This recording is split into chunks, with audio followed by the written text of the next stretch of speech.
For 3 straight months, leaks and rumor pages sold the same fantasy.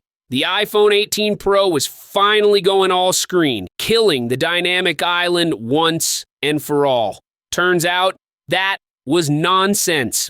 The latest iPhone 18 Pro leaks basically pull the rug out from under that hype and confirm what Apple fans don't like hearing. Apple changed nothing fundamental. The all-screen iPhone is not happening. Not in 2026. Not even close. And yes, the dynamic island is still here because Apple isn't done milking it yet. Instead of the dramatic front design revolution people were screaming about, Apple is doing what it always does, playing it painfully safe and calling it progress.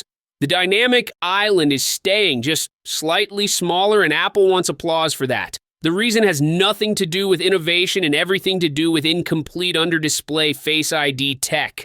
Apple isn't removing Face ID, it's slicing it up slowly, one component at a time, because it doesn't trust the technology enough to go all in. This shift is now being backed by Ross Young, one of the most reliable display analysts in the industry. And when Ross Young confirms something, it's usually because Apple's roadmap hasn't changed at all.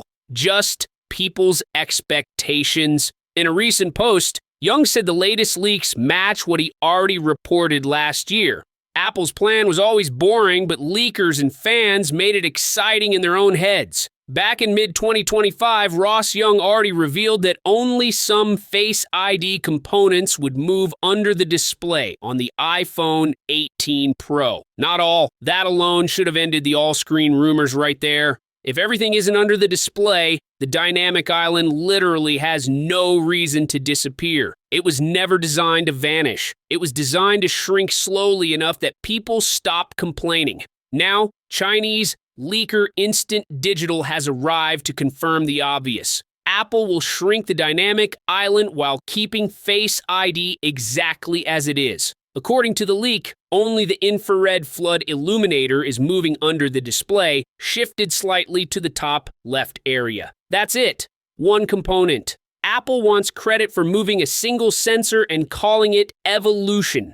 The bigger issue is Apple's attachment to the dynamic island as a software crutch. It's no longer just a cutout, it's baked deep into iOS. Removing it now would mean reworking iOS from the ground up, and Apple clearly doesn't want that hassle. So instead of an all-screen iPhone, you're getting a smaller hole with the same excuses. Apple will call this a smart transition. But let's be honest, it's a delay disguised as strategy. Apple is expected to launch the iPhone 18 Pro lineup this September, with pricing likely starting around $1,099. Same price, same cutout, slightly smaller ego pill. Welcome to Apple's innovation in 2026.